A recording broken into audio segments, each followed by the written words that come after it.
So yeah, Mr. John Wolf, have you seen this game before? It is called Wolverine, a game I miss. You remember this, right? It's so good. Of course, So one of the greatest good. of all time. So awesome, like one of the craziest games. And as you know, we're doing the whole multiplayer, the whole getting in touch with our nostalgia side and all that with all the handhelds and things. So I figured I'd throw on a copy of the game. I've been emulating it for a while.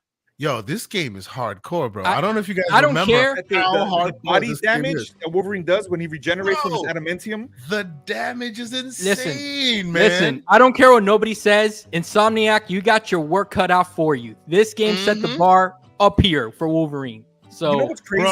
How many games were published by Activision, but they were really good. And when you look at them, at the time, I guess we were spoiled by other games. But when you actually look at them now, you're like, well, these are pretty good. Transformers, Wolverine. Oh, don't even PS2 talk about Transformers on the GameCube. That was kind of cel shaded. Was it? Yeah. So I should warn you guys now. Like this, just this opening cinematic alone, I have no qualms about it. We're getting demonetized because this is hardcore. If you guys see this, oh yeah, this intro is really good. This guy right here in the intro is about to lose his knees just like you are. Okay. Oh, this man. I think Slomo, have you seen this game before? John, what is this? You're Neverborn. You haven't seen this before? No, what is this? Stop it. This is Wolverine. Wolverine, what is it? X-Men Origins Wolverine. Terrible movie, right? Yeah, pretty decent. And even the game was terrible, right? But this one was decent. Well, there are two versions of this game. There is the X-Men Origins Wolverine, which is trash. Then there's X-Men Origins Wolverine, the Uncaged edition. Okay. This is the Uncaged edition, which is like hard. This right here. Wolverine, this part right here is Wolverine awesome. should. PS2 was on PS2 and GameCube, and it was not even close to this. Watch this right here. This is PS3. This is RPCS3 running. Yeah. So yes, this game alone was just like, oh my god. Of course, this came out at the time when Wolverine was really big. When what's his name? I forget the gentleman's name. Hugh Jackman. Hugh Jackman. To the point where he even kind of looks like Hugh Jackman in this. Look at him. He looked kind of like only. Okay, the only negative thing make him look like Hugh Jackman. The only negative thing about this game is that end boss because it's Ryan Reynolds with the mouth closed. Deadpool, the mouth, the Merc without the mouth. The Merc without the mouth. So gentlemen, just so you know, what you're looking at here is my. I have done a bit of hodgepodging. I have done a little bit of makeshifting. And what you're looking at is video capture of my AKO Zoe, real time, 1080p. Well, actually, I think it's 12 something p, and I'm streaming it through VLC, and then capturing the screen of VLC to share with you guys. So it may be a little bit delayed in its implementation, and sometimes it may not look absolutely excellent, but it looks far more performant on the screen. And I literally am holding. That's what Mario's going to do to Sonic on the 20th. He's going to stab him right and kill him. That's not going to happen, sir. Listen. Is this show going to diverge into one of those situations? Is this going to be one of those? You guys in the Lords roasted Everborn yesterday. You guys roasted me because I wasn't there to defend myself. It's not going to happen tonight. I'm telling you right now. Cog. Remember where you came from in my Mustafa voice. Sega, Sonic is gonna do it, guys. I'm telling you, this is the game. This is the game. He should. John Wolf, let me ask you a question. Are you a Knicks fan? Ill-conceived decisions based upon his previous allegiances. He should be like, right? I'm just gonna make completely illogical choices. No, because I like he should be able to see the game that's coming and see greatness. He should see greatness in front of him and say, "I believe in Sonic." Because they can hand out Sonic. Have been words that have never been put together. Hey, they can hand out free tickets of the Mario movie with a copy of Sonic, and he still won't be Mario. Everborn got to give his words why he thinks is going to happen real quick. Let me tell you why I believe this is going to happen. Why would you team up with a guy who owns knees where Kratos took him, and now you want to bet with him? He's Well, gonna be like Jim Ryan. The minute you lose, his knees are on layaway. Hold on a His knees on layaway. Hold on a second. And Kay, you can collaborate the story. You're betting with layaway knees. Are you sure you want to do that right now? Not last week, but the show prior when you were with I think it was with Paris. He did not want to put his knees on the line because he thought again he had that I don't know pose, you know, he was stressed out about last time, and then I reeled him in, right? I reeled him in because I made him believe again. No, you know what? You may think you made him believe again, but what you did for me is you gave me another bite at that apple. No. I made him listen. I made him believe it because again, remember guys, where he comes from. Just make sure he delivers it in his Tulsa. These are the reasons why. Okay, you guys are underestimating one thing. Look again, the Mario game looks amazing. It is too much, people so they don't know what's. No. Listen, it is too much, in my opinion. That Mario game is too much of a departure from what from a 2D Mario game. It's a little too wacky. So what's going to happen here is that you're going to have kids that are going to say, this is a little too weird. Okay, this is like a psychedelic kind of, you know, why is there hippos in this game? Why is Mario turning? You're telling me, Mr. John Wolf, you're telling me your argument for why people won't like Mario is because it's too much of a departure. He's too psychedelic and high looking. So if Sonic loses, they're gonna tell me that he looks very different, and that's why you do realize, sir, that the best level considered by all of Psychonauts 2 was the psychedelic level, right? That's fine, but that's adult gamers. We're talking about kids here, right? The majority, you think right? Adults aren't going to buy this Mario game. Yes, I do, but hold on. Hold on. Watch John Wolf buy one, but not tell us. He's gonna buy one secretly. No, for sure. I'm gonna get my copy, and I'm also gonna use Yuzu to play on it. But here's the thing. Hold on. All right, make your point, John. Make your point. My point, real fast, and I'll finish. That's number one. Okay, that's the number one reason. The number two reason I share with Everborn is because I think that this is the 2D Sonic game that us Sonic fans have been waiting for a very long time. There's no mix here of 3D and 2D and all the wackiness and all that weird stuff. This is it. But you do realize, sir, that there are less and less of you out there now. There were more of you back in the day. But listen, but Kay, through years and years of bad Sonic games, the U's have dwindled to a very strong but small. We did the lip disc test the other day. Friday, because it's gonna be like probably $2 after it goes down in price heavily. Listen, the only thing that gets me scared of this bet that I'm gonna lose, that gets me a little bit worried, is that they decided to release this game at 60, and if they would have done 30K, you would be sweating right now. You would be sweating every single game. Is going to sell at full price and still sell. That's how much faith you have. Okay. People paid 70 for Zelda. Good evening, ladies and gentlemen. I want to welcome y'all to the Gamers Playground, the show where we do our best to demystify the monolith known as PCMR, and also, obviously, try to find a way of finding Mr. John Wolf, finding him a method and a platform. Standing tall, baby. To explain the craziness that is Elephant Tusk Sonic versus the Rat. Oh well. The New York Rat. The blue rat. I am your host, Mr. K. Asante, TKO Asante on Xbox, PlayStation, all the places you want to find me. And of course, I am here with great friends and community members. First and foremost, my delusional Miami heartthrob, Mr. John Wolf. How you doing this evening, sir? I'm doing great, Kay. It's great to be on here, man. Had a long work day today, but it was all worth it to get here. We got two great guests tonight, man. I'm super excited to welcome Mr. Joanna Dark and Slomo Backslap, two of my favorites. Indeed. You guys know that we share a chat together on Twitter, and most of the time we spend it roasting each other instead of talking about games, right? But man, honestly, it's great to open up that app first thing in the morning and see all you guys laughing and stuff, and it's nice to be here with you guys. Exactly. So let us introduce our friends and guests. first off, I will introduce, in this context, I'll call him the handheld master, Mr. Joanna Dark. What's good, man? How you doing?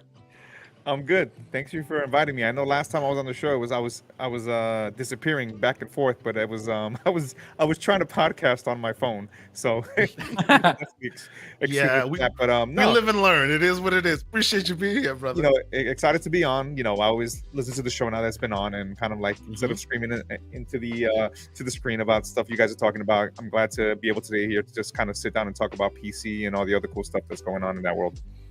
Excellent. And of course, not to be outdone, the other slanderous one, I call him the Lannister. Mr. Slomo Backslap. What's good, brother? How you doing? Hey, man. What's going on? What's going on, fellas? It's a good Monday. I think it's a pretty cool Monday. I've had a very busy day, but I'm glad to be here to sit down and not really just talk about just games, but like tech stuff. Let's get into talking about PC. You know, where the best place to play. You know, let's talk about Are you saying that? Outs, you know? Are you saying that on this side, Slomo, we don't settle for things like 30 FPS caps? We never have to worry about 720p gaming. That's foreign to me. I have no idea what that would even mean. What is a 30 FPS? The words of John Wolf do not represent the gamers' playground. For this is a place where all are welcome. You want to be a 30 FPS gamer? It's all good. We're just here to tell you there are options. We're just going to judge you, you know. We never have to answer that question. Are we 30? So first and foremost, let me say shout out to the folks that are already in here. Salute to y'all. Kirby Louise, welcome, sir. Welcome to Nix. Welcome. So many folks that are already in here. Some great community members. We appreciate. Nix has my back, by the way. He has my back. It says Sonic is gonna do it for a few decades. So he believes, man. He believes. Hey, man. That's what I'm talking about. I would be glad to be wrong, because on day one I'll be buying Sonic, I'll be buying Mario, and I'll be buying Spider-Man. Although I know Elephant Tusk will stomp on them all, I will be buying them all. So I will not be the factor in the equation that changes it. But sir, you do not have a dream or a wish to have this thing done. If I were you, I would bow out now, because as it stands right now, Mr. Everborn Saga is being divided into pieces by cannibals. I don't think you want any piece of that. I'm just saying. No, man. They divide King David's okay ACL, with his right MCL. I'm on that. Listen, I'm on that Jim Ryan energy right now. I believe we can stand up to the giant. Okay, you believe. Well, I will. Before we get started in earnest, I will shout out to the fine folks that are in here, as well as some of the fine guests that are on the show. Namely, in this case, because my man, Mr. Joanna Dark, has stepped away from the Xbox International podcast for some reasons of personal. You know, I will still say that doesn't mean you shouldn't check out the Xbox International podcast. Awesome podcast, Crazy Lou Gaming, Sour Blow, Silent Cypher. They do a great show there. I will actually put their stuff in the show notes when this thing posts live, because I want you to check them out. But I also want you to check out DPS podcast from the Slomo Backslap and the legendary Gaming Forte, that the original dynamic duo. Gaming Forte has not been on the show yet, but I'm gonna get him on here soon enough. And Slomo, maybe you can help me out. I know he's not as much PC gaming as he used to be, but why don't you tell the fine folks some of the stuff you guys do on your show? Well, yeah, we got a 2-man podcast, and we're mostly like, we don't really lean left or right when it comes to a particular platform, but we try to touch on everything, try to touch on everything that's going on in the gaming industry, and then kind of get into like what might be going on in the future. Like, for example, we had a topic the last time we had our show. We kind of missed last week because Forte was on vacation, but the last time we were live a week and a half ago, we were talking about just like the trend of extraction shooters becoming the new battle royale, becoming the new thing that these developers that are making live service games are going into, and why that is, and if that's going to, which ones may be successful and which ones may bomb and things like that. So that's kind of podcast we do. It's we have fun. Forte be out there sometimes. I try to wheel him back in, but you know what it is. I appreciate it. Yeah, definitely. People should definitely add it to their rotation. If you're not watching DPS, you definitely should. Sometimes it's on Slomo's channel, sometimes it's Forte's channel, and if I'm not mistaken, there is a DPS channel that it always is on, that you can catch all of it. Excellent content. I'm always watching. Either I'm in the chat or I'm just lurking, but I'm always watching. Appreciate you being here, sir. Thank you, brother. And Mr. Joanna Dark, I see Kirby Louise pulling your card in the chat. He's like, what is this man? And how dare you call him the handheld master? All right, sir. How about you regale us with some of the handhelds that are in your possession that makes you the SME? And for those that don't know, that is subject matter expert. Go ahead, sir. Don't show that Switch. That's for sure. Don't you dare. I got the master. Don't do it. You're like the FTC. You're ruining your own argument right now with all that. No. Come on, man. I started. There better be a modded Switch with like an Xbox UI on it or something. You know what? I play He's streaming his PC. 15 FPS here. I love it. You know, but no. Like I said before, when I came to the prior show, I've always been a person that wants to always take my gaming on the go. I remember we talked about the netbooks. I used to own all those netbooks that we used to have up back in the days just to try to play Diablo and play Doom. So when I started looking at some handhelds that I wanted to, because I'm a huge, I used to love the Vita and everything. I started looking at the first one, which was the 1X player, and that was kind of my first foray. I had the 4800 series, so I started working on that. I love the fact, I told you before, I love the big screen. Then as soon as the Steam Deck, I had it on pre-order. That was my next handheld that I was excited for, and I still love the Steam Deck. I think it's a great device still. From there, you guys know I dropped into the Aya Neo, and that's been kind of a sour point for me with the Aya Neo. I mean, great device. I've said it before. But even before the Aya Neo, if I'm not mistaken, you had the OX player, the right? Didn't you have the OX player? Well, yeah, I had the 1X player. The 1X player, I'm sorry. The 1X player. Then I went from the Steam Deck. Then from the Steam Deck, I actually had a GPD Win 3. Excuse me. Yeah. A GPD Win 3 because I like how real unique they're kind of out there, and I like their kind of they have interesting form factors. They have this humongous netbook that you have with the Max, and then you have the Vita successor that goes up, because if you guys remember, I used to own an N gauge. So that's a good one. That's a good one. I like looking like a bunch of pixels that you can even tell. Nokia N gauge for those who remember. Wow. So yeah, I had an N gauge, a Sidekick, all those crazy things. Yeah. And then I went to the Aya Neo, which again, it's a great device. Unfortunately, when it comes to the support, like many of these devices, it's really tough. And that's a key thing. And then of course, got a ROG, and then I'm waiting for the 64 gig version of the AKO Zoe, which you have. I'm enjoying my AKO, and by the way, for those who know, I am basically makeshifting. This is what you're seeing on the screen here is the AKO Zoe basically input right now. Where's my mouse? I'll flick my mouse around here for you. This is the AKO Zoe screen, and I'm piping it to VLC and sharing VLC through the screen so you guys can kind of see the stuff I'm doing. To your point, there's a lot of growth in this environment. But also to your point, there's still some growth necessary, because from a hardware perspective on this thing, it's excellent, even better than the Ally. Higher clock speed as far as memory, more memory, better battery life. But that's software, brother. I have a question for you, Mr. Joanna Dark. Yes, so from all those devices that you listed off, what has been kind of like your favorite? Your daily driver, yes. I'm not gonna lie, I don't have it yet. It's coming to me. I told Kay, the Aya Neo it's a really high premium device. It has that premium feel. Ergonomically, I definitely enjoy it. The triggers, the way they feel, and playing for like long periods of time. That screen as well is beautiful. And I think when you're looking at software, I think Aya Neo's there when it comes to Aya Space. In the way it kind of has a lot of the tools that we kind of use with Handheld Companion, the utility one that you had there. So it's very mature, and you can see that handheld is going with that premium feel.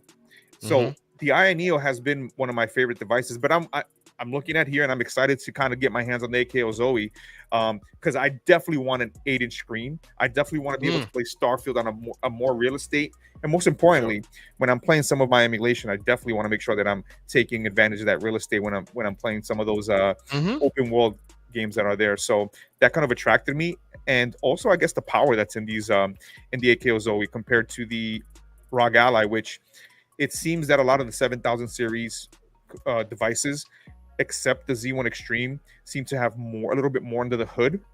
And I'm guessing that's where Asus kind of made that compromise. Please correct me if I'm wrong, but I kind of feel like AMD pull a little bit of a Celeron situation here, where instead of saying, "Hey, this is our weaker performing chip because maybe it didn't hit the prowess, the full prowess of the 7000 series, we're gonna give it the Extreme moniker and then try to sell some units there." That's what it seems like to me. Am I wrong?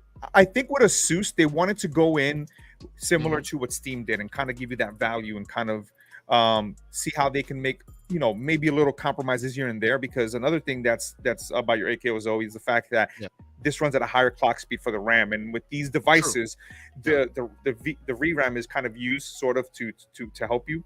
So you're going to see performance on here that is slightly better because of the unlocked RAM that we're seeing in these new devices. Even the Neo 2S possesses that. So, it seems to be sort of like a firmware. So I'm not sure at some point if maybe Asus starts kind of testing and saying, well, hey, let's see if we can do the same thing to kind of keep up. Yeah, no, I understand. But and of course, as you know, on this show, we will definitely be talking more and more about this as it goes along. Really quickly, what you're looking at right now is an I wouldn't call it open source because it's not technically open source, but it's freeware, a piece of software called Playnite, and you can customize it and you can install different modules from different app stores. What you're looking at right now is a mix of the Epic Game Store and the Xbox Game Pass native store. You can, like, everything you're seeing right now is the stuff I have installed. You can go to all and see the full library. Everything's grayed out. All the things you see on your screen are things that I have set up. It takes some time to get it done, but once it's done, it's pretty great, and you can really customize it to the way you want. It's pretty. Which, by the way, Kay, and Mr. Joanna Dark, I know we've been talking in the background, but I kind of solved. Let me ask first Slomo one thing to get him in conversation. Slomo, you still got your Steam Deck, or did you get rid of it? I think you sold it. I did sell it. Gotcha. Okay. It has it fueled the pricing of my new CPU, which is it's coming. And we're gonna get into that, sir. We're gonna get into that because I want to know. I'm telling you, like me, I am team GeForce Now. I mean, like I need to go. I need NVIDIA to send me a T-shirt or something. Nice. So this is where you are right now. So I tend to, people accuse me of being the Steam Deck guy. Infinite Umbra is now Unreal Engine 5. You are GeForce Now. Hey, after it works. Okay, so Captain GeForce. I went on vacation last month, and exactly, it just works. And I'm going on vacation later this month. And I said, you know what? I made the moves I made prior to going on vacation, but the performance of GeForce Now while I was out in this Airbnb justified the decision. I'm talking about. What about the plane, and what about all those hotspot areas where they're dead zones? Well, yeah. See, those are like everything has a plus and a minus. Like with GeForce Now, I'm playing games that have performance and visual fidelity that you're not going to get on the handheld. Period. It's just not happening. And the latency is like they really solved the latency issue. Everything is sublime, right? But like when I go on vacation later this month, I'm going to Florida. I'm not going to have some of that. I'm not going to be able to have that network, that internet connectivity, be able to do that until I get there. So yeah, you're going to need something to play while you're traveling, and so that's where the handheld does have is bonuses. But for me, and this is just for me, I do so little like going out and traveling. Even when I'm out and about, I don't have time to pull out a handheld and play something. So for me, it's just like this was perfect for me. If I am going to go somewhere, I can bring just any laptop with me. I can bring a Chromebook with me and just connect in, and I'm good to go. Now is that real quick? Is that because you carry a portable? Like a portable charger of some kind, a portable what do you call it, hotspot of some kind with you, or is just you're relying on the Wi-Fi at the location? I'm right now. I'm relying on the Wi-Fi of the location, but I do have a portable hotspot. I do have a portable VPN as well. Yeah. I'm a network engineer, so I set up stuff. I had to ask, brother. I had to ask. That's right. I have a hotspot device with me that I put my SIM card in, and I have two phones, one for work, one personal. That's the way. Put my personal phone in. Use that as the hotspot. So that's the way. Are you looking for a dedicated now handheld for GeForce? Are you satisfied with your phone? I'm set. Well, I'm using mostly my laptop right now. Oh, I got you. Okay. So like I want a bigger screen for the most part. Little screen. I don't know. Maybe I'm getting old, but little screens. It's a little rough. I use my what am I reading? What is that? You don't want that. You don't want that GBA flavor. With GeForce, I use my Surface Pro 9, and I love GeForce. I agree with Slomo. That's how I played Cyberpunk when I was building my computer to actually get it to play, and it was a great experience. And at the time, I think my son was born.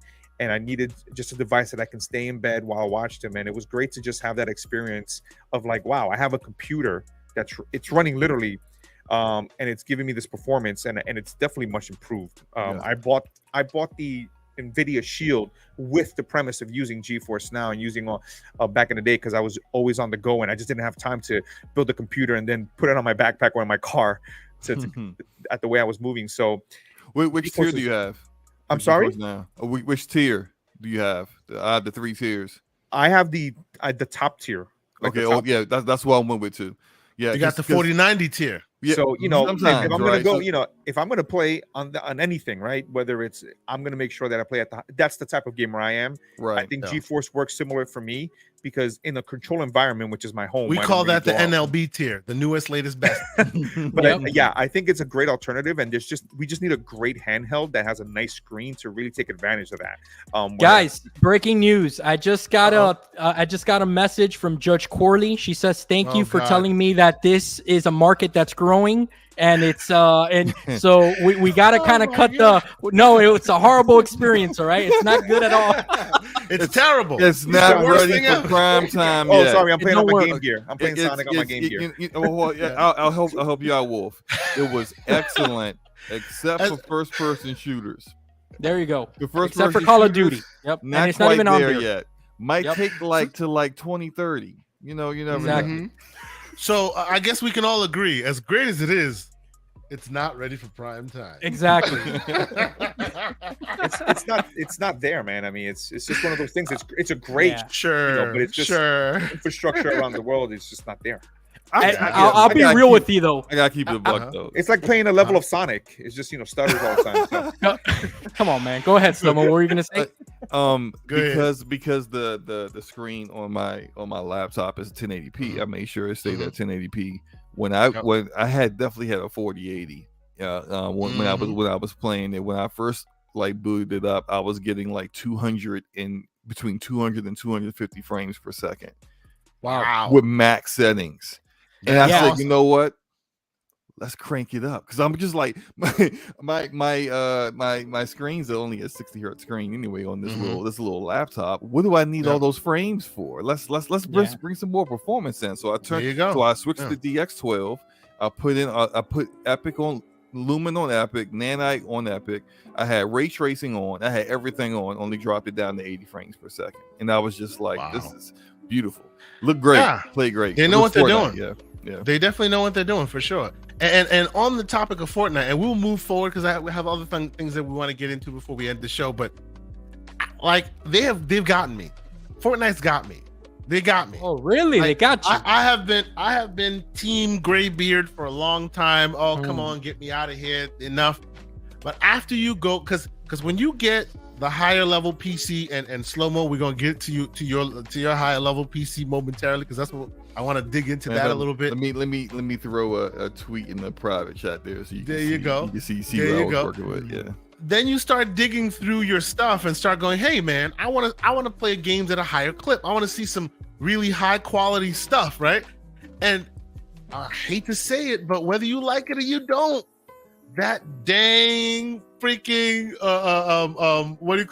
Fortnite seems to be hitting different, right? quality, the nanite, the Unreal Engine 5. Fortnite is great. Fortnite gets such a bad rap. I think it's just because people hate on things that are popular.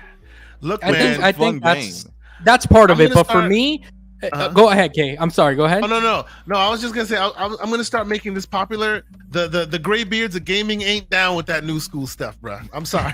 No, it's not that. Look. Every time that I've tried to play Fortnite, the Doom skin, the Doom Slayer skin, got me to buy it. So they got money from me. Okay, because the Fortnite is kind of like the what's those little pops? Those Funko Pops. They're the Funko Pops of the video game universe, okay? Everybody needs a little bit of it. Yes, that's right. They're going to get you eventually because there's going to be something that's going to make you bite. So I took a bite of the apple. Here's the thing.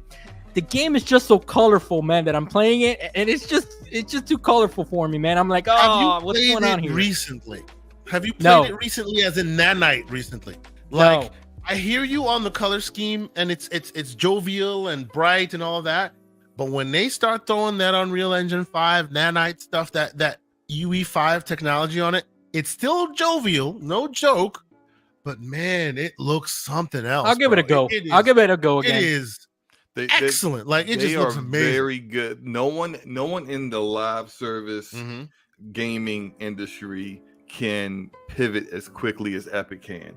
Whenever there's someone else that comes out with something that's cool and different, they go, "Oh, that's nice. We'll do our version of that too," and it'll work for them, and they'll take stuff that's like very popular from anime and they'll adapt it into the game. So, Attack on Titan, the whole like the way and his Slomo system while we chat. Look at that sexy beast. Yes. his Slomo system. So real quick, so why don't you go ahead and regale us with what system you had before and why you felt the need to upgrade to this monster, and give us some of the spec. All right, so my very first build, I would say, for when I got into PC gaming was back in 2019, and that's what I mostly, for the most part, been rocking with. And I always kind of say, if you need to switch your GPU or your CPU, you might as well just build a new PC at that point. Exactly. Especially when after CPUs, they don't become outdated as quickly as the GPU will. So by the time you start to look at your CPU and say, you're not really hanging in there like you used to, you're not gonna find a motherboard that's going to support a newer CPU that's going to be compatible. You might as well. I gotta switch all this stuff out. Even AMD, who used to be so good about keeping their chipset for ages, have been being very spooky these days. They can't promise that you're going to stay on that same chipset for a while. Intel has always just kind of been like, if you're buying it, buy the best you can right now, because we can't promise you anything. You know what I mean? So I feel you on that. Yeah. Now, the only thing that, and I realized it after the fact, the only thing that's not accurate about what you're seeing on the screen is that the 500 gig 97 Evo is actually a 2 terabyte 970 Evo Plus, like the 1 terabyte I have. So I have a 2 terabyte that I have my games on. The 1 terabyte I have my OS on. But my previous CPU was an i7 9700K, and I had overclocked that a few years ago to like 4.7 gigahertz, and I was rocking with that for a minute, and it was fine. But then I started to notice some things over the past year. I played some games, and I'm looking at, and I have in my side Afterburner running, and of course I need to see my stats as I'm playing the game. You got to see the clocks, baby. You know what I'm saying? If I notice some weird performance things, I can just kind of check the stats to see what's going on. And I started to notice that my GPU, like I would see some weird performance and lack of high frame rate, and my GPU was hitting that 60% utilization, but my CPU is at like 80, 90, and I'm like, what's happening? This is a bit unusual. And when I noticed in a few games, and some of those games were highly unoptimized, I said, you know what? It's a one-off. I'm not going to worry about it. But then as I started to notice it more and more, I had to start to make the decision that it doesn't matter that these games are coming out unoptimized, because I'm still getting the brunt of it. You're saying, sir, you upgraded your system to account for the unoptimized nature that games are released. The Last of Us got you, Slomo. The Last of Us. No, I bet it was something like Jedi. No, it was Jedi. Tell Survivor. Me it was Jedi. It was Jedi Survivor. See, the Last because the Last of Us, I was like, this game is so poor. This game is so unfinished. There's no. I don't care. It's Jedi. I knew it was Jedi. It was Jedi Survivor that I said, bruh, I'm barely maintaining 60 FPS, just barely. And I'm looking at my CPU utilization, and it was over 90%. And I said, you know what?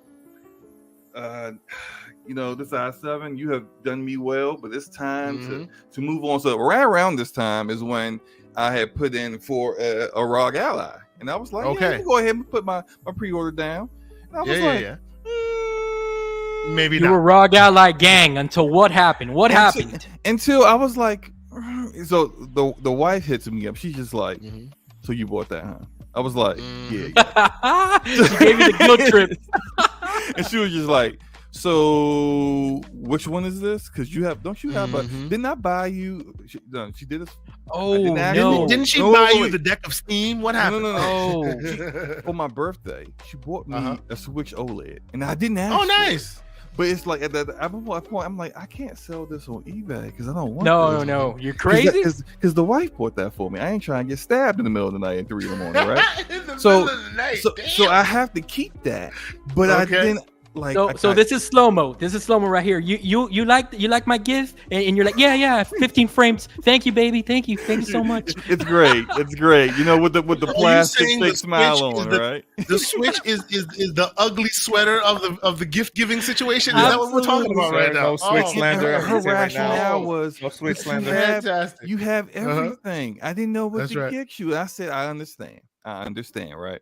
Now, this my Steam Deck has been collecting dust.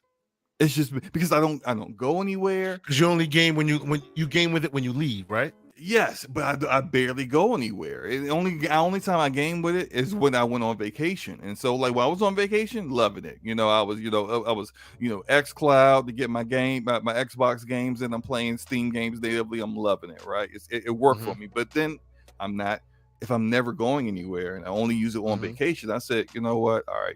So to get my wife off my back because I'm spending too much money, cancel that ROG Ally. I basically funded my entire rebuild of my PC by selling my Steam Deck, selling that Oculus Quest 2 that I used like 3 times.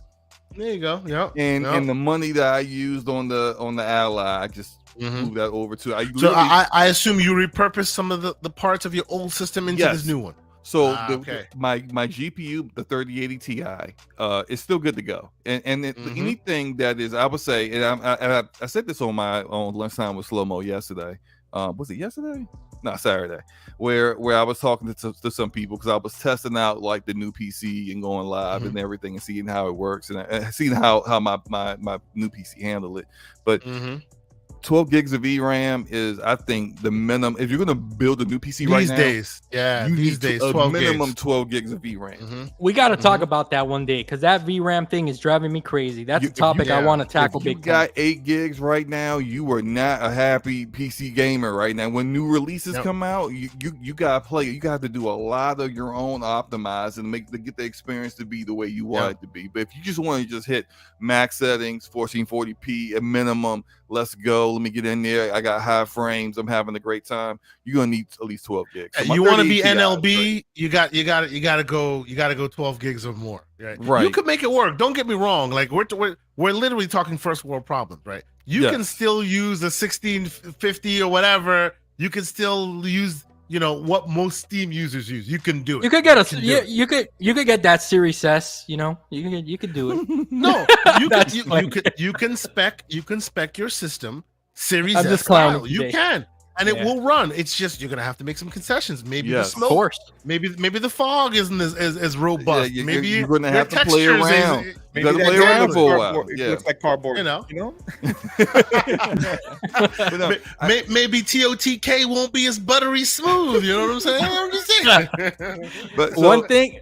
And Slomo, I know that you've probably been playing the game called Optimization and Benchmarks the whole week since you built this thing, right? Oh game, yeah, look, I've been playing Final Fantasy 16, but I had to put that after I built my PC, I had to put that on pause for the most part. I've been kind of like running the hardest games that I could possibly run and just seeing how the build goes. I'm talking like so far. Have you run Cyberpunk yet? Because that's a benchmark. There you go, bro. How about my CPU? My CPU out here, like, what is this? This is nothing to me. Look, nice. I have yet to see my CPU utilization, unless it's like loading something or loading shaders, go above 28%. Everything is good to go and cool. Like I haven't seen temps above maybe like 52. So it's been like a huge, humongous upgrade. But like to your other question, and about what I brought fully over. loaded. That's fully loaded when you're playing a game, right? Yes, that's fully loaded. Yeah, bro. I idle at 35. I live in Florida. Yes. Yeah, I'm fully loaded. Right now, I'm fully loaded at like 65 almost. Yeah, my motherboard's got Florida. The counter on it. It's 38 right now. Yeah, but like it's anywhere between 35 to 40 is where I idle at. And it's pretty much for like I play other games like Road Company that aren't very demanding. That game, it's when I run the counter, it's under 10% CPU utilization, and it's still like my CPU is still asleep when I play that. But my storage, so I brought over like those 970 Evos. I brought those up because that was just simpler than me reinstalling Windows and everything else. And I've every time I reinstall Windows, which I do on an annual basis, I forget something. And once a year, that should be your pro tip right now. Once a year, people, like if you're intermediate or you're a little further than that, I would when you build your image, you have every app you want installed. Beautiful. This is it. The gold build. Then you make a backup, like a full backup, ISO or whatever. Put it someplace safe. Once a year, drop that big bad boy back. I'm writing some notes. Hold on a second. Okay. All right. Seriously, I just will save your life.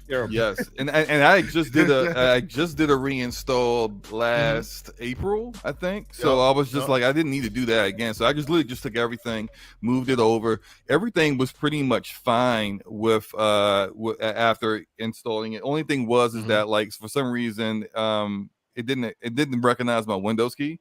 So I had to put my. It was just a little simple hit Windows activator again. It was very weird, but it was a simple fix. But so far it's been pretty awesome. Cool. The motherboard is great. My real only complaint, and this is of course first world problems. I like to stream and game all from the same PC. Okay. I have an Avromedia Live Gamer 4K. I'm gonna tell you, it's an internal capture card. It is the best capture card that's out there. It's like 3 years old. You like it better than the Elgato 4K? Because that's the one I have. It absolutely, I don't know if we curse on here, but it absolutely ishes all over anything that Elgato makes. It is the best capture card that's out there. I feel like Elgato is getting a little too big for its britches, but I'm sorry, continue. Yes. The only problem is that it's power hungry. So you need to have at the very minimum like Gen 3 X4 PCIe slot to use it. And on my previous motherboard, I did have that. I had it in there, and when I was running with 8 GB graphics cards, it was no problem because they were sharing the CPU, like the PCI slot from the CPU, which is fine. But you put something in your second slot, it's going to take your top spot for your GPU from X8, X16 to X8, which limits your VRAM usage. Yeah, definitely. You don't want that, right? So like when I had an 8 GB graphics card, there was no problem. Once I went up to a 3080 Ti, now that's a problem. And so I took it out, and I've been using an external, and I couldn't put it in my third PCI slot because it wasn't powerful enough. It was an X1. It's Gen 3 X1. It wasn't going to work. Now I have a X4 slot on this motherboard, and I was like, hey, for the third slot, I was like, I could use it in here. Yeah. And then you're finally going to unlock the process that You're gonna get the better use of it on the new system that you couldn't get it on the old one. Yeah, and I get it in there, and there's not enough clearance between the PCIe slot and the headers at the bottom of the motherboard, and I'm like, no. That's the thing, man. Those GPUs, NVIDIA likes to, they kind of, they have the Optimus Prime builds. You know what I'm saying? Yeah. I remember with the 4090. Go ahead, Mr. Joanna Dark. Yeah, getting a stick to say if you can't hold up, if the GPU can't hold up, put the stick under the 49. I'm like, what? The little, like my I actually had a case that came with a little riser that like would come out and stick out this way because they knew you had a 40 series card and that thing was too big and you needed a little bit of brace. Yeah, it's unfortunate that that the PCMR race is always bragging, but they need performance enhancers, to hold up the GPU. That's Mrs. Joanna Dark, how about you regale us a little bit? I know you also not too long ago recently built your system. What are your specs looking like? What'd you go with? Prior to building the computer that I have currently now, I built it during the pandemic. I literally had a pre-built.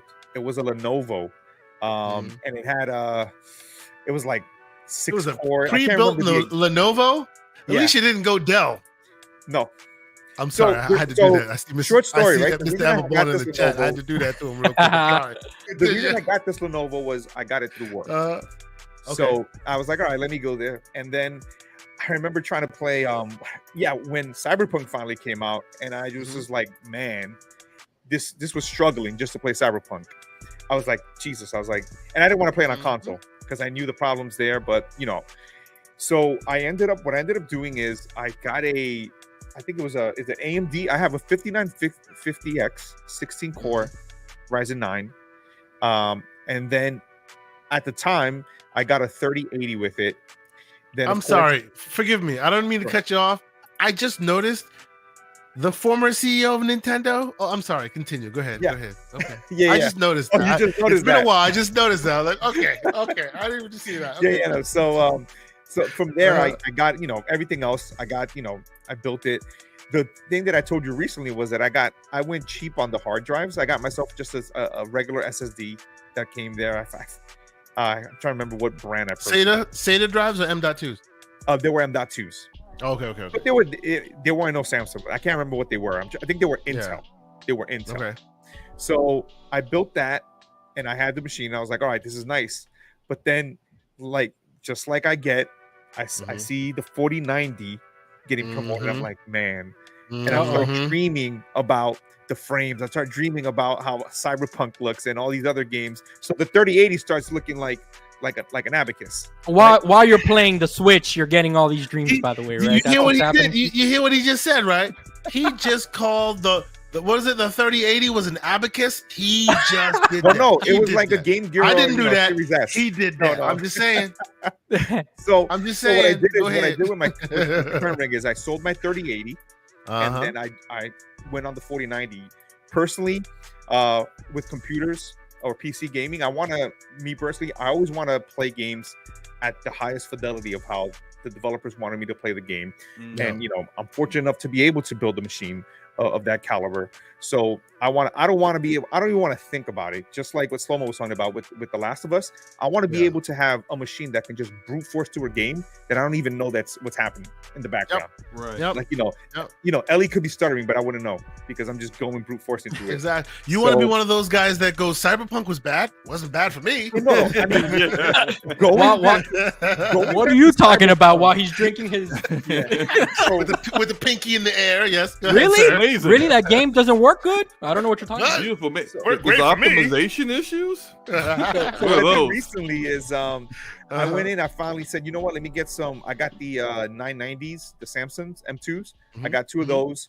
And then I went in and I got myself a nice M.2, not M.2, SATA SSD as well to kind of to get there. So, I mean, when I installed the newer hard drives, I was telling you, I was just like, oh man, I was like, I definitely noted the difference. Speaking of hard drives, I have surgery coming up. That's for my AKO Zoe, 2 terabyte baby. Hey, on Best Buy, I saw they had the 990s on sale for like how much? 150 now. Yeah. I got them. How much? 1 or 2? Yeah. I got them. 1 or 2? 2 terabytes. I think it's 1 terabyte. Let me double check. Really? I got the one because I got this for $150 for 2. I got this for 150 for 2. So if it is bad, if there is a deal, I need to go return this baby because I haven't opened it yet. Okay, check Amazon because that's where I got it for like dirt cheap. I literally pulled it's the 2 trigger. terabyte. It's the 2 terabyte for one. Now it's up to 170. Yeah. Okay. I will definitely check it out because that was one of the things I thought was really cool about the Zoe. I can my bad. I can plug in a standard M.2 instead of the mini M.2s. I'm a little jealous of that, to be honest with you. Pretty not bad, not bad, right? It's pretty SSDs. Yeah, pretty much. Kneecapped SSDs. Yeah, no, I'm happy with my current build. I'm already thinking about down the line when I'm probably gonna give this to my kids and then get the next machine that I want to build. Hand me down technology, baby. Well, yeah, I mean that's what I'm doing with the old one. I have additional storage from when I first built it that I still have, and I just threw that in that. I'm waiting. I did buy the Intel Arc A750. So that's right. Yeah, so I'm throwing that into my old build, and I'm giving that to my son. So that should be here Friday. And then me and him together are going to work on. I will look forward to hearing you about the ARC review because I have not spoken to anybody with an Intel. Me neither, and I know Intel's trying to hit that budget-friendly price, so I'm really interested to hear about. And so far, if you look at based on what they're saying, it's working. If you look at the tech tubers and their reviews of Intel's, like their drivers have been getting better and better and better. And a lot of the benchmark comparisons between the latest 4060, which is garbage, don't buy it, like but that 4060 and comparing to what AMD has in that slot, the 750 and the 770 is staying up there. It's not the loser on the end that's hey, I'm 20 frames per second behind everyone else. No, it's killing the 4060 and it's up there with I think it's the 6600 XT, I think that they usually use it in those comparisons, but it's up there. And it's pretty good. Your topic, your point on drivers is is very, very well received because let's be real here, for those of us with them handhelds, you out there with your Z1 chips at your ROG Ally, AMD released that thing and they haven't released any firmware updates since. There have been no driver updates since April. They are clowning now. Wow, that's typical AMD, man. That's typical AMD. That final piece of the puzzle they have not learned. April 23rd, I think, was the last driver update for all the 7000 and Z1 series chips. That is terrible. Yo, I remember Rage and having to get custom drivers for Rage when it came out because you had to get AMD didn't provide the actual graphics drivers for AMD based PCs, and I remember some people in the community actually made drivers to make. So I see you, Kirby Louise. I see you, Kirby. Yes, there is an Adrenaline update that's been out there, but it's not for the 7000 series. Every 7000 series is still using pre-release code. Like you can actually upgrade you can upgrade the Adrenaline software and it will upgrade the software, but the chip, the driver date is still the same. It's still the OG. Let me ask April something. Yeah, I'm sorry. I got it's okay. I got 3 PC, veterans on right now, and I want to take advantage here. So let me ask you guys a question here, since I'm the newbie here. Yeah, all right. So Mr. Joanna Dark, I don't think that you let us know. Was this the first time when you built this new PC in the laptop? Is this the first time that you got into the PC gaming space, or were you here from before? Dude, my first PC was literally because I saw Half-Life, and I had it at the time. What happened is I went to Direct and I purchased, I think it was an AMD K2 or K6 at the time. I didn't like it because all of a sudden I saw a friend of mine who was. I remember that story. Tiger Direct, right? Yeah. Yes. Oh, I remember that. I haven't heard that name in a million years. Oh my God. Tiger Direct is, I hustled them, right? I said, hey, this is not working. I told them the machine wasn't working and everything. I made a big fuss about it. You did the red ring of death to them, like when you would take your Xbox to GameStop and be like, "It still works." This 1 second. Dude, and I did everything to sabotage that machine, and then I ended up getting a Pentium. I think a 4 at the time.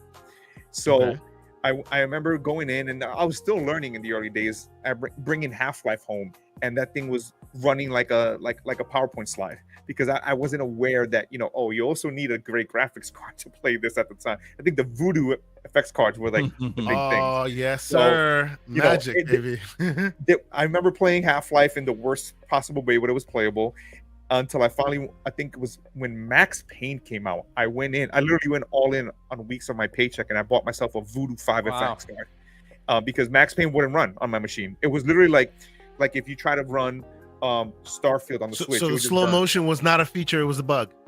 Dude, it was not even that.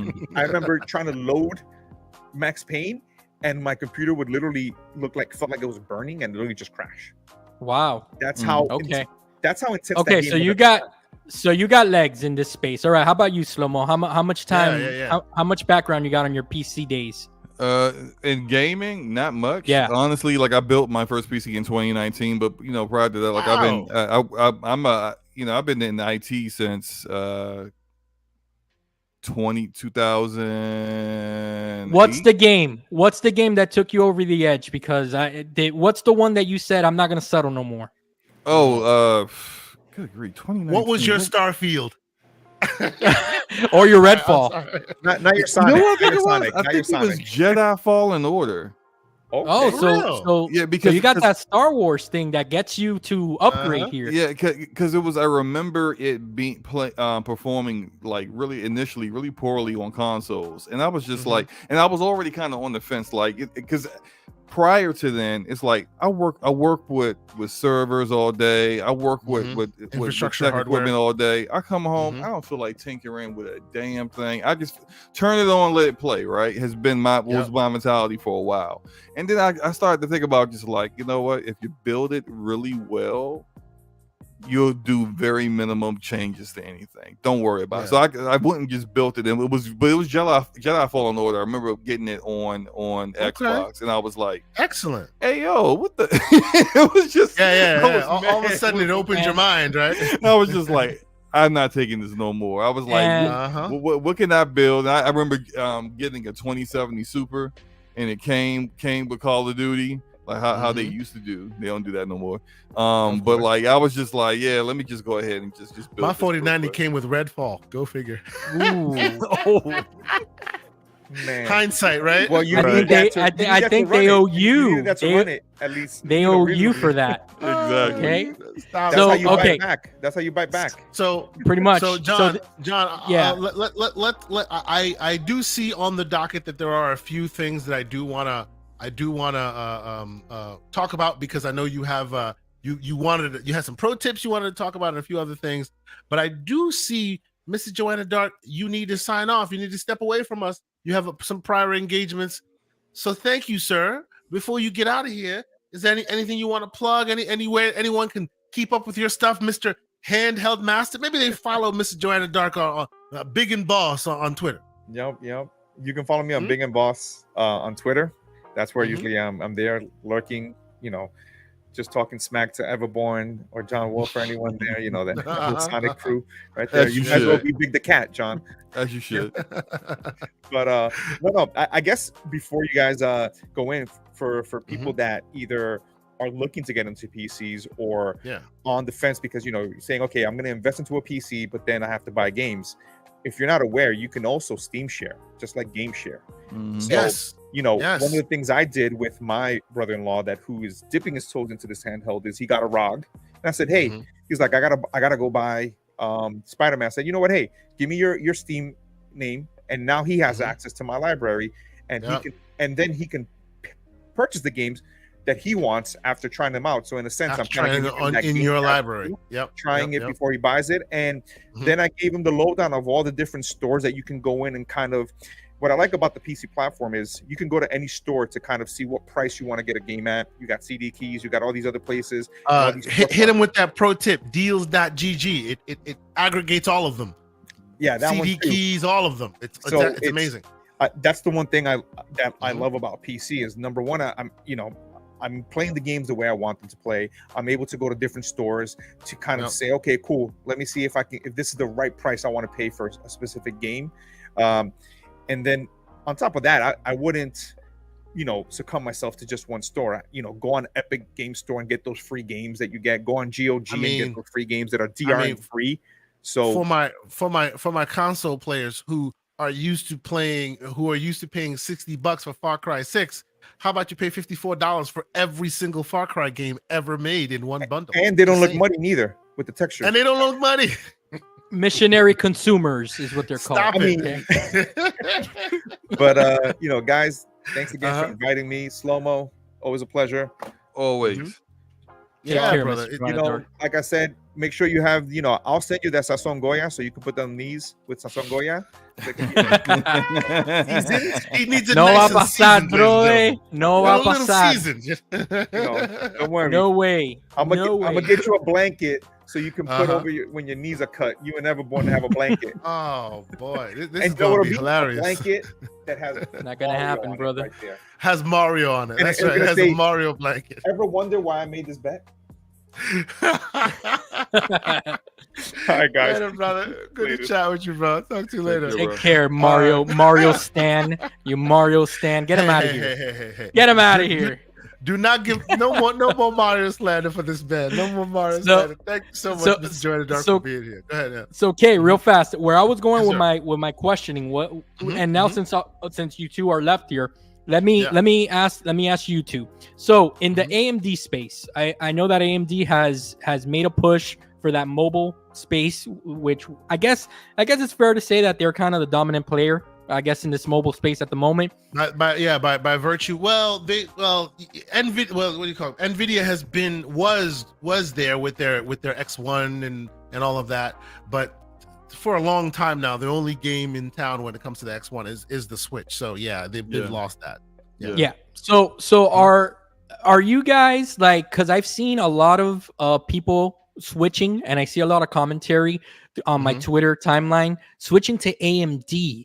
Is that something? Because it's just that I've only tried NVIDIA, and NVIDIA to me it just works, man. There's something about it that for the GPU switching to AMD. Yeah, and I've seen a lot of that. Big salute to the king. Happy birthday once again, big dog. He's Happy birthday, man. His fix. What's up, King David? We're going to get you working right, sir. Don't worry. Your tears will be happy. We'll talk to you in the DM. Don't worry about it. Those tears were in that kingdom will be your kingdom of tears sorted. Will be fine, sir. Don't worry. We'll figure you out. Happy birthday, man. I hope you had a great one, King. Happy birthday. Yes, sir. Yeah, so what you were saying. So on that AMD space, I see a lot of people making the switch. What I know is conversations we've had, Kay, where AMD is lacking right now is in that ray tracing space. As soon as you try to do anything ray tracing, NVIDIA kind of trumps it. So and upscaling. Yeah, that's true too. So are you guys NVIDIA ride or die right now, like I am? Because I'm already thinking of that 5090. That's what I'm saving for. I mean, what does AMD have to do to even get you guys entertaining their cards? You go ahead first. Go slow.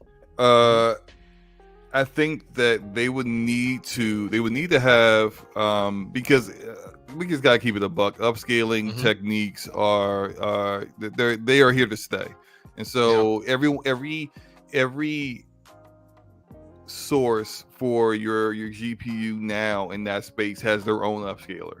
And I do commend AMD for having the one upscaler that you don't need to own their hardware to use. I have an NVIDIA card. I can use FSR.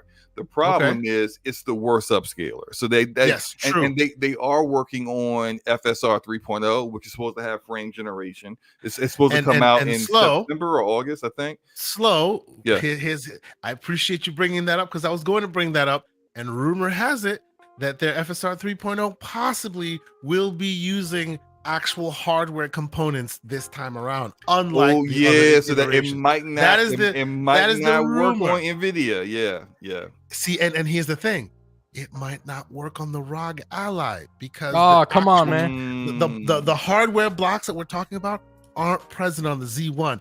They're present on the 7000 series chips, not present on the actual Z1. That's the reason why I was saying, did they kind of sell around this thing? It's missing things, and they're calling it the Z1, but it's missing things. We don't know for sure. This is obviously all rumor and speculation, right? All rumor and speculation. We don't know it until they announce it, but rumor has it that they are going the way of NVIDIA and actually offsetting with hardware. So continue, Slomo. I think when I decided to get my next GPU, which is basically going to be when 12 gigs of VRAM isn't enough, which currently right now it's more than enough. Now I can play games in 4K native with high frame rates, and I'm still not hitting. I'm going higher than 10 gigs of VRAM, but I'm not getting close to maxing out the 12 gig. Now, when I need 16 is when I will make that jump, and when I need 16, I am looking at AMD seriously, but like I need them to not just be on par with NVIDIA in rasterization. This current generation, they're not even on par with the 4090 in rasterization. They need to lead somewhere, not always follow suit. And hey, we can do it too, right? Yeah, right. I hear you, sir. They are competitive and beat NVIDIA consistently in the mid to low end range, but on the high end range, it has been consistently they take the L for the past whatever number of generations. Would you be surprised though if you found out that we like a year from now, all of a sudden the Intel's variant of the Arc, like they shoot their shot and they're able to overshoot both AMD and Intel? Would that surprise you? No, not really. I wouldn't be. Exactly my point. And that's the problem with AMD. They've been trying forever and a day to get that one amazing thing. And here comes Intel and they're just gonna like jump right into it. I foresee either one of the two platform holders existing, not next gen, but maybe a few gens, or a new player going, hey Intel, you're the new kid on the block. Give us a good deal, and we'll put you in our console. Can you highlight Lucia's question there? He said, "Let's be serious. Would people pay $1,800 for an AMD card if it beat NVIDIA?" See, here's the thing: is that NVIDIA. When you look at NVIDIA, has more of the GPU market than Sony has in the console market. In the console, there's this straight up monopoly. Yeah, the reason why they price it like that is because everybody keeps buying them. AMD should have been more like Intel was when Intel came out with their card. They priced their card appropriately. How many egregious 40 series owners are on this panel? Right here, 47. I think Slomo is lifting his hands, but I'm still in the 3080 Ti. Look, I refuse. You have a 40 series card, don't you? No. He kept his 3080. His 3080 Ti. 3080. I refuse to spend more. I feel like this is he hasn't entered that DLSS 3.0 yet. Yeah, I refuse. So what I will tell you, more than $1,000 on the GPU. Whatever you do, sir, ray tracing won't get you. Rasterization performance won't get you. Whatever you do, sir, do not look at frame generation. That'll get you. That's what got me. That's what got me. Right, all I had to do was see that frame generation, and I was like, "Son of a!" They got you. They got us. Frame generation got me, and that's the thing. Nvidia's got us. You know where? Okay, and that's why I asked this question because being a new player to the game, I was trying to choose AMD or NVIDIA, and everyone kept on telling me, like I even went, I talked to many people, and they're like, look, AMD, they stepped up their game tremendously. The driver thing is not an issue anymore. Like it used to be a stigma. Don't even worry about that. What kills AMD every time, and they shoot themselves in the foot, and it's because NVIDIA's software is just so much better, and you just it's like. The way that somebody explained it to me that makes a lot of sense is that in the console space, you know how the PS5 is the lead platform, right? For these developers, that's in the PC space. These devs are thinking of NVIDIA, and then they'll cut deals with AMD or whatever. But NVIDIA is going to be where the games are optimized the most. That's what I was told. Whether that's true or not, I don't know. But that's the way kind of I was sold. Bro, NVIDIA is PlayStation. They are the market leader.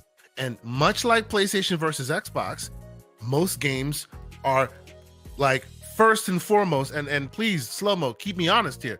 First and foremost, they're engineered towards NVIDIA before they go AMD. AMD's taking a bigger bite nowadays. They know the market. They know like you're going to make sure that it works on the systems that the majority of your audience and is then what using. happens? And then what happens? It works great on NVIDIA, and then if you have an AMD card, there are a few drivers behind and it doesn't work as well. Does that sound familiar to you, Xbox versus PlayStation? Yeah, for sure. That's exactly what happens all the time. Okay, I think we had a super chat from Slomo's I was about to partner in crime. The legendary Gaming Forte, salute to you, sir, with a $5 super chat. Thank you for being here. He says he's been playing casually on PC since 2004. He built his first PC for Star Wars: The Old Republic in 2011. I guess that's what him and Slomo have in common. Oh well, there you go. Yeah, man. That's so Fallen Order, I think it was. I mean, not completely killed the Old Republic. The Old Republic got better, but like initially, it was not a very good MMO when it first came out. The Star Wars FOMO is getting you too. That's what's getting you right now. So hey, I will tell you, even now, like many updates later, I refuse to reinstall it because that damn thing took too damn long to install. But I think there's some caches still causing my thing to crash, even after all the updates. And I'm talking liquid cool 3090, all that. Yeah, this generation after gaming. This generation, gentlemen, I've not only have I transitioned more to the PC space, but I'm not a day one gamer anymore, man. Yeah, it's just it's not only because of prices and stuff like that you can maximize your wallet if you wait a little bit, but it's just you get the worst performance on day one from all these games. I don't know what's going on. Gotta wait. Absolutely, you are not wrong, sir. There are people in the chat. I do agree with the chat saying that AMD Adrenalin software has gotten better. It is better. It is not as good as NVIDIA with GeForce Now. Shadow Play is. I love Shadow Play. Shadow Play kicks Windows in the teeth. Yes. I'm talking about like the best way to record gameplay I've ever seen is Shadow Play. It's freaking awesome. And I'm trying to mess around with AMD stuff because the Asus ROG Ally, obviously it has the AMD suite. I gotta mess around with it because I'm not well versed in the AMD world. So pretty good. So I see things like RSR. I see all these things that I need to tweak and learn what they do and what they mean. Which I mean that's what I'm doing now with the Asus ROG Ally. Yeah, absolutely. On the point of saving $1. Let us transition to something I have on the screen here, which for my ROG Ally gang, for my Handheld gang, for my dipping my toes into the PCMR waters gang, this is what you need to be looking at. We were just talking about this a few minutes ago. This is the whole ball game, fellas. If you are a person who plays on PC or are new to PC, you need to be a part of the sale. In one fell swoop, for the price of one game that you normally play on console, you will have a full library. Here's a quick example. Let's say you want to play all the Elder Scrolls games, right? And they'll play better too. Older. It's a little older. You want to play the Elder Scrolls game. KK, you forgot the disclaimer. And they'll play better too. Come on. We don't want to skewer the people, ladies and gentlemen. We're not skewer you. Right? Hey man, just trying to give them all the selling points. Look, you have all the franchises here. Borderlands, let's go. Borderlands franchise, and I know that's you. I know that's you. Tiny Tina's Wonderland was a great game. As you can see, single digits right amazing. now. Scroll up the Assault on Dragon Keep expansion. If you've never played that, that is chef's kiss. Now Tiny Tina Wonderland, I couldn't finish Wonderland. I don't know what's happening to Gearbox. Okay.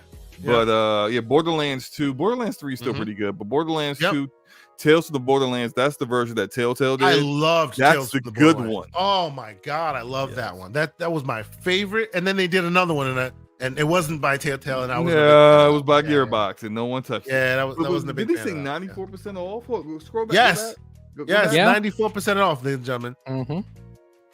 There was something that said like for a whole collection of stuff, it was 94% off. What was it? It was. I think it was the original Borderlands trilogy. I think. Or it's the Handsome Jack collection. The Handsome Jack. There collection. You go. That is so much content for $15. Yes, sir. Man. Yeah, so much. And shout out to GoGo like that on other platforms. You don't. And shout out to GoGo Po. Don't forget Epic Games and Handheld bundles.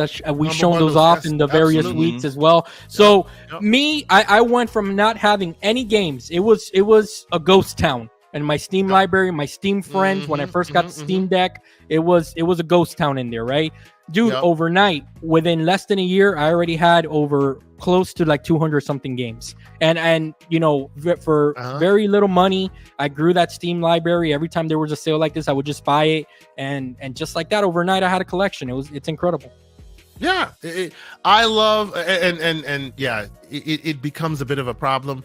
I think there's an app you can like there's this open source web app you could use. You connect your Steam library to it. You connect your Steam account, and it'll scan your Steam library and Tales tell you how many lifetimes. 60% off. 60% off. You want to play a great one of the best Japanese RPG? Yes. Go get Tales of Arise for $24. Right there.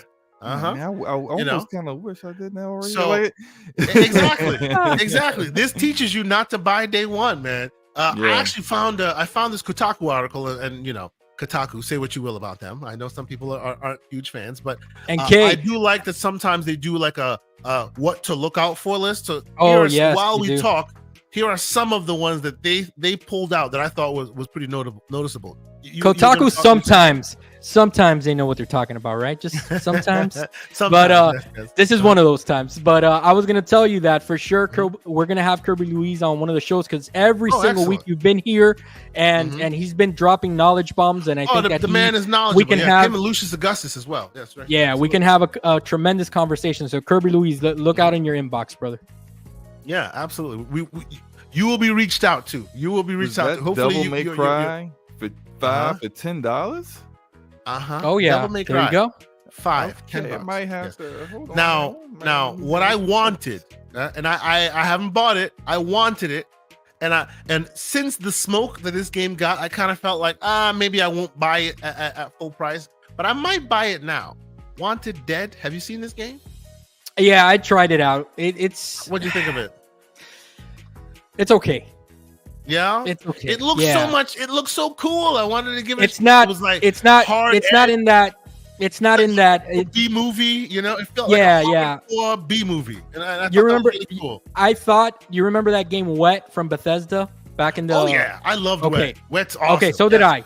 I thought that's what that was. It's not that. Yeah. It tries to be that, I think, but it doesn't really get there. So if that price was maybe half of that, 15, 20, I would say for sure. It'd be worthy. Okay. It's still 30, so look out there, CD Keys. Maybe you can find it a little bit cheaper than that. I mean, the Horizon like Forbidden, not Forbidden, but Zero Dawn, the complete collection. $16. But hold on. Listen, save your money, guys. Go to Walgreens, buy a bottle of NyQuil for $5, and you'll save $9 right off the bat. Okay, so you don't even need to get that edition. Get the NyQuil edition. Get the NyQuil edition. Thank you, sir. Thank you. I appreciate you. Yes, that's. So yeah, and what I want to dig through, and you'll see this next week. We'll probably talk about a bit more of this. Like, although we're talking about all the great franchises and all that, there tends to also be excellent indie games you've never thought to play that are part of this sale as well. And if you happen to be the Deck Gang, you happen to be Rogue Ally Gang, you want those games because those games translate into like 7 to 10 hours battery life for you. Right? Oh yeah. So you can play those games without even worrying about, the battery. The one thing, and I say this to people a lot, one thing you'll end up learning as you're going through your journey with this whole handheld stuff is you'll learn which games are best played on your handheld as you go along. Nobody will tell you that you should or shouldn't play Cyberpunk on there, but eventually you'll learn that Celeste might be your better bet. You know what I'm saying? And you'll end up playing Celeste because it'll last you your whole plane flight rather than making sure you have a battery bank with you if you're playing. It's almost it's almost like if these indie games they're a perfect companion for these handhelds, man. Exactly. Because they're they're the bite-sized games that you can play and put down and then pick up again and on the go. So it's like a perfect companion. Cult of the Lamb DLC in there, like Cult of the Lamb.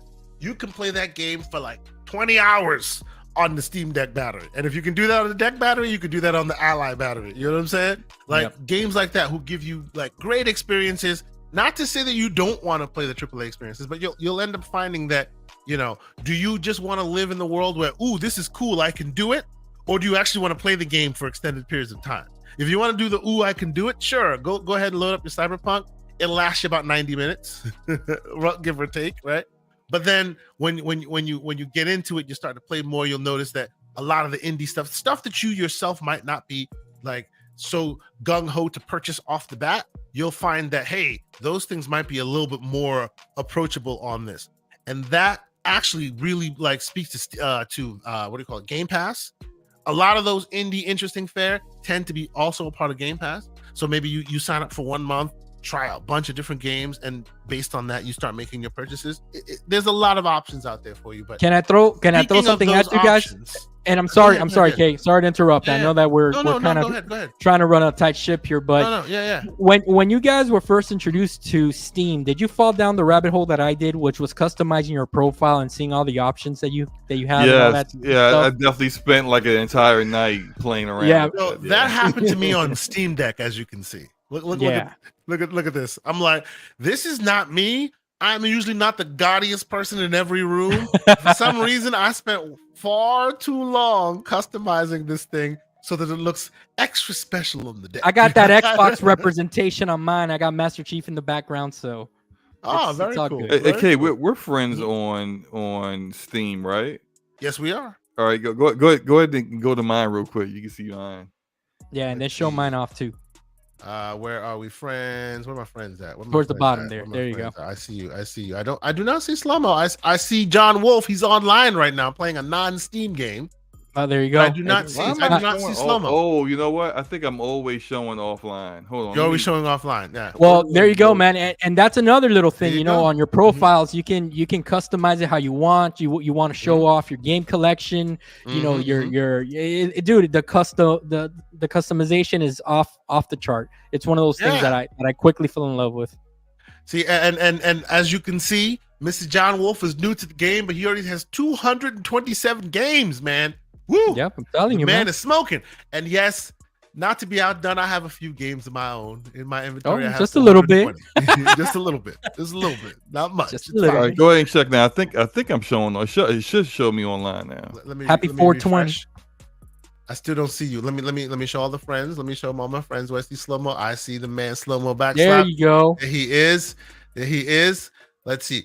179 games. The man is out here doing his thing. This man plays them games, so you know it was going down. But yes, trying out Weird West and Tribes of Midgard.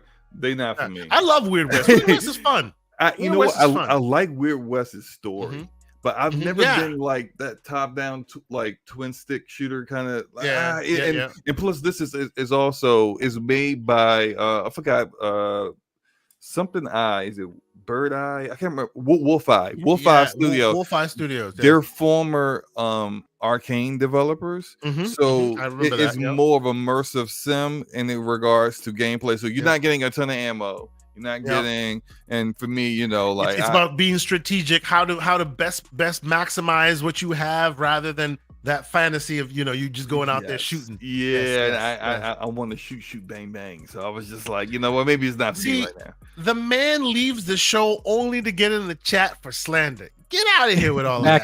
What's going down, Sarah? He's saying I'm playing Sonic Generations. Come on, man.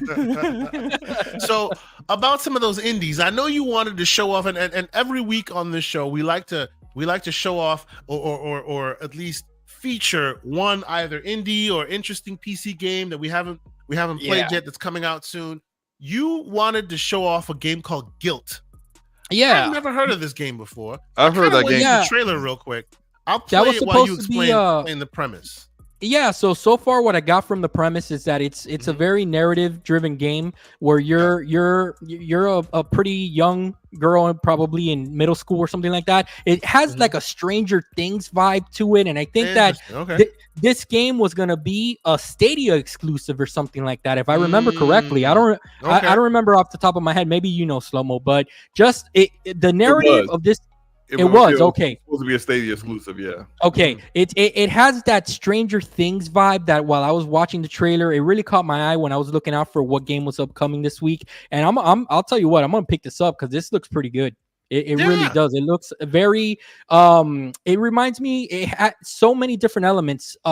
Stranger Things in just the atmosphere of it. Inside it has homages to so many different little things that it really did catch my eye. I love the game, the aesthetic of it. It looks like it has a very interesting art style. I'm looking forward to it. It wasn't on my radar until you said it was something to check out. I'm down, sir. Tequila Works, they are a great studio. I'm down for sure. No, what you were gonna say? What were you gonna say about it? Oh no, I was just agreeing that it was supposed to be a Stadia exclusive until Stadia kind of went under. I can give you guys a suggestion. Yeah. Pop it up. Let's go. Worst. Oxenfree 2. Of Oxenfree course. 2 comes out this month. I think like in the middle of the month. And if you want to know, like, you mean Netflix published Oxenfree? Yes, now Netflix published that's skipping which Xbox is so weird because I don't know if they feel like that is kind of weird, right? Competition or something. I don't know. But I really enjoy Oxenfree 1. Oxenfree 1 has a killer story. I love one of the best narrative systems ever. You can interrupt people, they can interrupt you.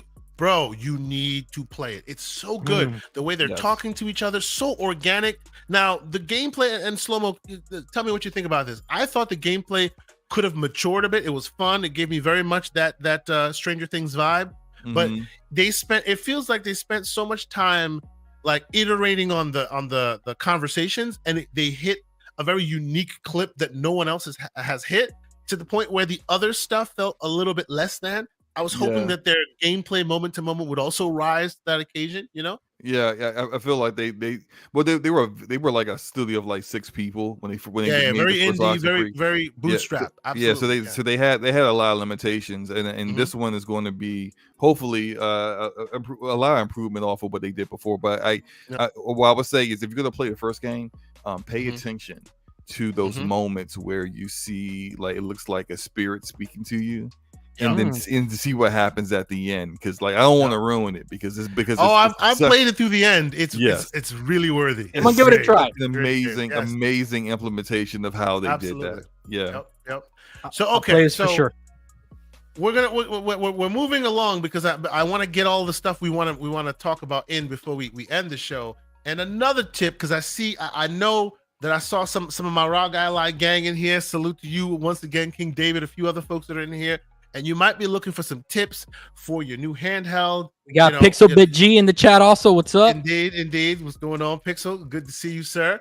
So let's move on to our tip of the week, which comes by way of, and I guess this will be a double tip, because the first tip I will leave is, if you're not following ETA Prime, you're not doing it right. If you want to know what there is to know about handhelds, about PC games, not even PC games in general, but like handheld console-like gaming. He's an Xbox dude, you can tell. He stays within the handheld and the retro, and full of information, full of tips, full of knowledge. Excellent source of detail. And this time he presents a very unique tool for all y'all ROG Ally fans out there. And by the way, I will put his video for this in the show notes when this thing posts up, so you guys can check out the full video yourself. But this is a universal tool for control, and it's x86 based, so all the 7000 series chips will work, including the Z1. And literally you install it and it gives you like command center, almost Steam Deck like access to all of the really needed tools that you need at your disposal. I'm talking TDP ranges, I'm talking controlling your CPU, your GPU, I'm talking all the various stuff that you want at your disposal, at your fingertips while you're in game. Adaptive frame rates, all the fine little tweaks and edits that you'd have to either go into the AMD Adrenaline app, or you'd have to go into in-game even, or the various sources. It seems that this developer has put all of that in a nice, concise place, free to buy, free to download. I'm sure he'll have a PayPal link if you want to throw him some bucks. These are the folks that you want to throw bucks at, because as the ROG Ally and all these others come in, and the AKO Zoe, who they all have their own different front ends, some are better than others. It's great to have these companies out here, these developers and these indie folks out there in the community saying, hey, here's something universal that everyone can benefit from and make use of. And it doesn't matter if you have an AKO Zoe or the Aya Neo or one of them who have good software. This can just work for you. What do you think of this, Mr. John Wolf? I know you took a look at this yourself. Yeah, I haven't downloaded it yet, but I plan on trying it out, because the software that the ROG Ally brings is pretty good. They did a good job. I think we can all unanimously agree on that, right? But what I like about this is that it gives you, like you mentioned, those TDP ranges. I think that it has, I could be wrong, I think that it allows a little bit more customization than what the ROG people did. Okay. Yeah, I think on the Ally you have templates, meaning you can go like you can go to the low, the medium, or the high, and this one allows you to turn the dial so you can hit the in between temperatures as well. Right. Now I think that it also allows, but you have to kind of go deep in the menus. You know what I'm saying? And this is kind of like while you're playing, you're trying to figure out that nice medium. So like ETA Prime in his video, what he showed off was that he was playing Doom Eternal and he wanted to lock it at 60.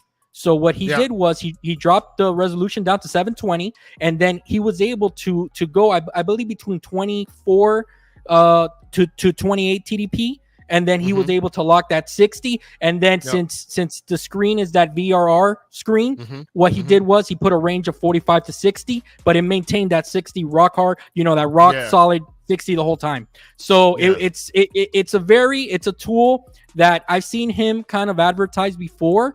And it's one that's very useful because it's an overlay that will appear over any game. The one that from the ROG Ally does also. But this I think that this just gives, again, those power users more utilization, and it makes it lets you go above and beyond what the standard stuff is.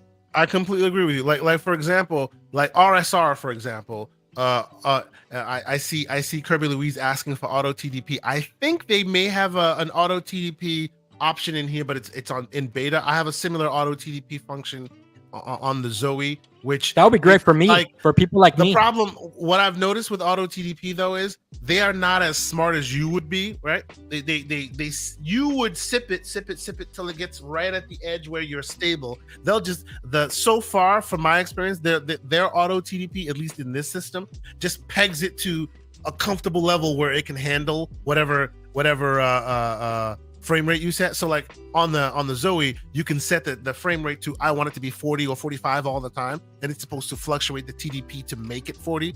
But instead of being on the low side to save you battery, it's still very aggressive with we'll give you way more than you need because then you'll hit 40. That's not what I want. I want less so I can save battery life. So I end up just cranking it manually myself. But as it goes along, I suspect it'll get better.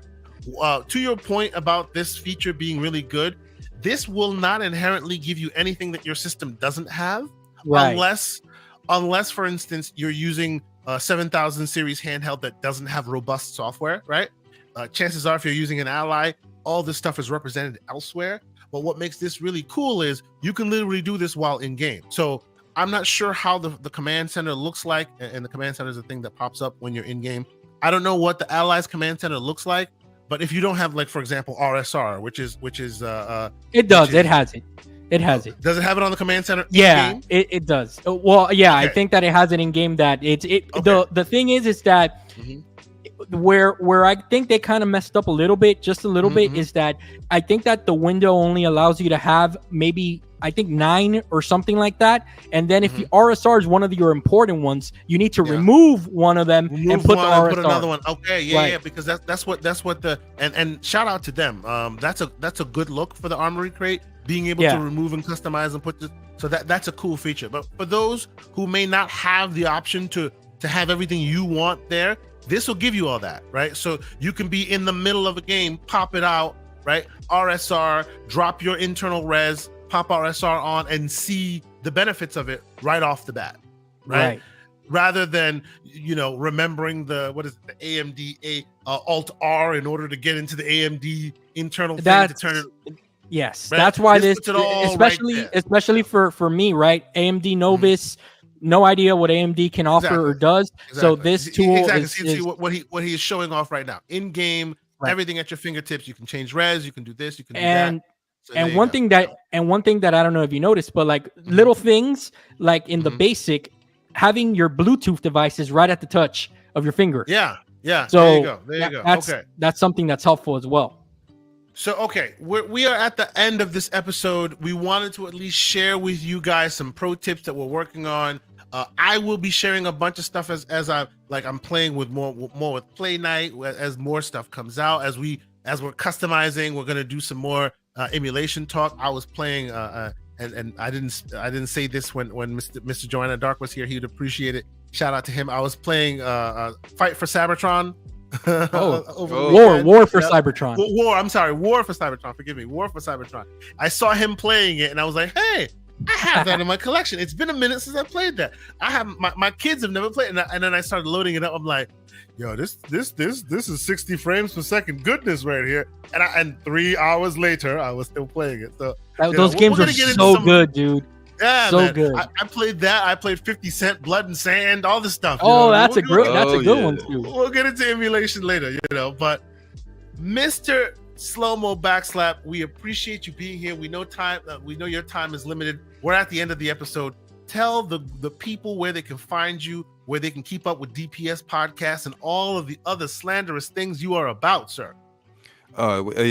First of all, love to be a part of it. I'm glad to see new podcasts pop up that are different and unique and not just doing the same old that everyone does. So shout out to you guys for having the initiative to do this, and I really appreciate the invite. You could catch me on DPS podcast, Damage Per Second podcast with the homie Gaming Forte. We go live Thursdays 9 p.m. Eastern Standard Time. We will be live on Gaming Forte's channel this Thursday, and as well dual streaming on our Damage Per Second podcast YouTube channel as well. So hit us up on both, and I hope you guys have a great one. I do gotta run, but glad to be here, and hope you guys have a great night. Appreciate you being here, man. Thank you, Slomo. Thank you so much for being here. Awesome to have you, brother. Have a good night. We appreciate you being here and lending your voice and your experience to us as well. Thank you so much, Slow. Talk to you next time. All right, peace out, guys. Peace out. And of course, who else was here? We had the man, Mr. Joanna Dark here. These days he's not out and about as he used to be. He's not as out and about as he used to be anymore. So, you may not catch him on the shows anymore, but you can catch him big and boss. I'll put his stuff in the show notes as well. And I call him the handheld master, because Lord knows if I and Neo or GPD Win or anybody has something new to offer, chances are the handheld master will have it, and he will have experience. So when I was buying the Zoe, I was like, so sir, what do you think where I should be heading? I went to school, and he schooled me a little bit, so I appreciate him for doing that. And how about you, Mr. John Wolf? Where can the fine people find you the rest of this week? What you doing, sir? Well, okay, like always, man, it's a pleasure to be doing this every Monday. We're sharing this space, man, and it's always a pleasure to talk to you, and to be your co-host it's honestly a badge of honor, man. Thank you so much for the opportunity. Guys, no missionary gaming on this side. We playing all over the place. Xbox, PC, PlayStation, even Switch. Okay, Mr. Joanna Dark, I'll even play even on the there. Advocates get to turn. Okay. Yeah, once in a blue moon. Okay, when I have to go to the bathroom or something. Okay, but other than that, Lord, here we go. But it's been Ally. The ROG Ally. This whole time I'm setting up those emulators and all that good stuff. And thank you everyone for tuning in today. I hope everyone has a happy 4th of July. Stay safe, guys. Eat plenty of barbecue. Have a great time. And until next Monday, guys, we'll be here again. We'll try to bring those topics, have a good time, because that's what the show is all about, man. It's about having a good time. Absolutely, sir. And thank you so much, all the fine folks that were here. Kirby Louise, Mr. Joanna Dark, I see all of you in here. Lucius Augustus, Nix, you guys always show up. You guys are always in the chat. You're keeping the show lively. You're talking. You're asking questions. You're giving the righteous smoke when necessary. You're giving the good criticism. You're telling us how to make the show better, and we appreciate that. So thank you guys so much. We will be here next week. In between that time frame, we're always checking the DMs and checking the show when it posts. If you got questions, if you got comments, if you got suggestions, we are open to it. We are open for the conversation. So join us. Let us keep the conversation rolling. But we will be back here on this air next week. Oh, before I go, I will say, catch me and Mr. Everborn Saga this weekend for the Gaming Circle podcast. We will have the man, the myth, the legend, the one and only Paris Lilly will be in the spot for Really Real. He's going to come and spend the show with us, and we're going to get slanderous and talk about the rat that is Sonic. It is what it is, sir. Mario stands all over the place, man. I can't believe this.